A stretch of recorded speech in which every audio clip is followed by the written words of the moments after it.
Imaginez une musique qui vous permettrait de vous vider la tête. Une musique qui vous ferait instantanément oublier vos tracas. Une musique qui emplirait votre cœur de joie et d'insouciance. Une musique qui vous ferait voyager à travers le temps et l'espace sans pour autant quitter votre chez vous. Une musique qui invoquerait en vous des souvenirs de moments que vous n'avez jamais vécus. Ça, c'est l'effet que me fait la synthwave. Imaginez maintenant qu'il existe une œuvre audiovisuelle qui ait ce même effet. Une version filmique de la synthwave, en somme. Une œuvre qui viendrait enrichir ce feeling si unique par son histoire, son imagerie et sa mise en scène. Ça fait maintenant quelque temps que cette idée me traîne dans la tête. Cette idée qu'il existe peut-être, quelque part, une représentation visuelle qui capterait parfaitement cette chose si abstraite qu'est le sentiment que je ressens en entendant de la synthwave. Eh bien j'ai décidé de partir à la recherche de cette œuvre. J'ai décidé de partir à la recherche du synth movie.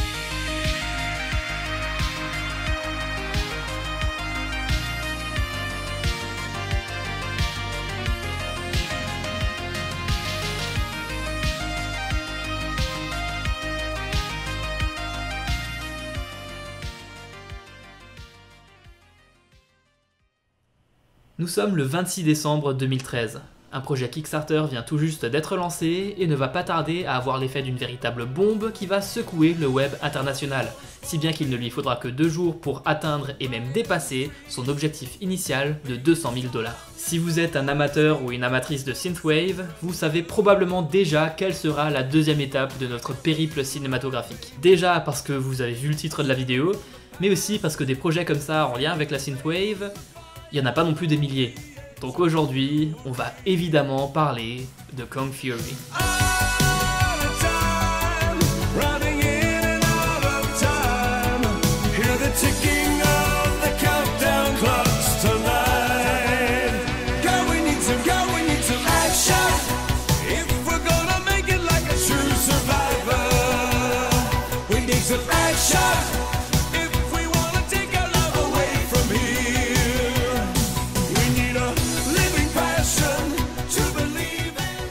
Kong Fury est un moyen-métrage de 31 minutes réalisé par le suédois David Sandberg et sorti le 28 mai 2015 sur YouTube.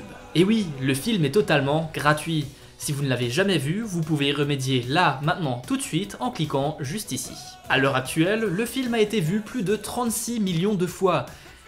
Ce qui est plutôt pas mal. Et suite à ce succès, une suite a été annoncée, mais cette fois-ci sous la forme d'un long métrage destiné à être diffusé au cinéma. Et j'ai beaucoup de mal à croire que je vais prononcer ce qui va suivre, mais le casting est tout simplement dingue, puisqu'on y trouvera notamment Alexandra Shipp, Michael Fassbender et surtout Arnold Schwarzenegger. Après tout, s'ils peuvent se le permettre, pourquoi pas. Le tournage est terminé depuis déjà 1 an, mais à l'heure actuelle, le film n'a ni date de sortie, ni distributeur, puisque des problèmes d'ordre juridique ont tout simplement arrêté le projet en pleine post-production. On va pas trop s'étaler là-dessus parce que c'est pas le sujet de cette vidéo, mais si vous voulez plus d'infos, je vous laisse le lien d'un article dans la description. Bref, de quoi parle Kong Fury? Eh bien c'est l'histoire d'un super flic de la mort qui tue, du nom de...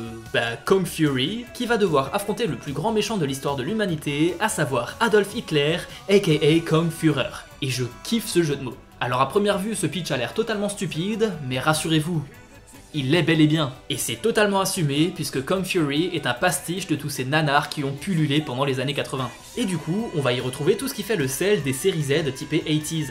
L'action hero à la voix grave qui balance des one-liners débiles, les dialogues ultra cheesy, les flashbacks qui se font à grands coups de voix off, ou encore tous ces éléments propres à la narration ultra stéréotypée de ce genre de film, tels que le kung-fu, les nazis, le voyage dans le temps, le geek à grosses lunettes, le capitaine de police aigri, ou encore l'indémodable montage. Vous savez, c'est ces passages dans les films des années 80 où le personnage principal se prépare à affronter une épreuve qui semble insurmontable, avec un montage très dynamique sur une musique super entraînante. Ça a été vu, revu et parodié à outrance. Et pour accompagner tout ça, rien de tel qu'une bonne bande originale à base de synthwave, composée par l'artiste Mitch Murder, avec une chanson interprétée par David Hasselhoff himself, que vous avez sûrement entendue puisqu'elle est devenue véritablement culte et a même été utilisée récemment dans une pub française pour des lunettes. En clair, le film se veut être un hommage et une lettre d'amour aux années 80, ce qui en fait donc un excellent candidat pour le titre de synth movie. En tout cas, sur le papier. Dans les faits...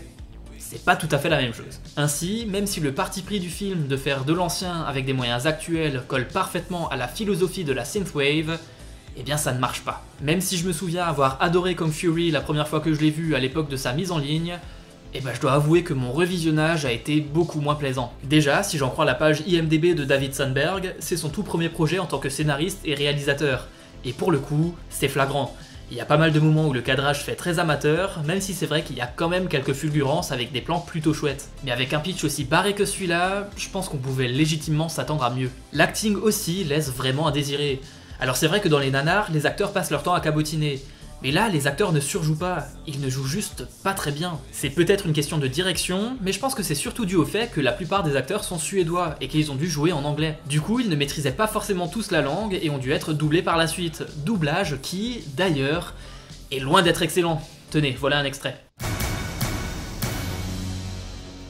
Behold, it is me, Thor, son of Odin and protector of mankind. Check out my pecs. Your pecs are epic. Thanks, bro.